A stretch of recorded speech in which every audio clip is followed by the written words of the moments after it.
মাথা ঝুঁকিয়ে সম্মান প্রদর্শন করার ব্যাপারটা শিরকের কাছে চলে যায়। ওনারা বলেন মাথা ঠুকানোই নাকি শিরিক। ভাই আসল শিরিক গায়েব করে দিলেন। পার্লামেন্টে বাংলাদেশের সবচাইতে বলা হয় বড় ইসলামী দলের একজন এমপি, তিনি স্পিকারকে বলতেছেন, মাননীয় স্পিকার আপনার হলো পার্লামেন্টে মাথা ঝুঁকাইলে এটা শিরিক হয়। খুব ভালো কথা, মাথা ঝুঁকাইলে শিরিক হয়, একমাত্র আল্লাহ ছাড়া কারো সামনে মাথা ঝুঁকানো যাবে না। এই কথা শুনে আমি হাসবো না কাঁদবো?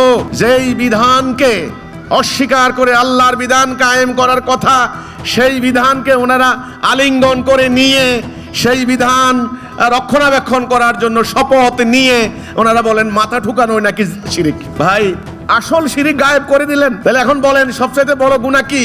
শিরক। শিরিক মানে কি? কিছু মানা কিছু না মানা, আংশিক মানা আংশিক না মানা। যারা শিরিক করে তারা হচ্ছে কি? মুশরিক। আমাদের বক্তব্য, আমাদের এই জাতি, আমরা পরিকল্পিতভাবে আল্লাহর বিরাট জাতীয় রাষ্ট্রীয় অর্থনৈতিক বাদ দিয়েছি, কিছু ব্যক্তিগত আমল আখলাক করে চলেছি। এর থেকে বড় শিরিক আর নাই।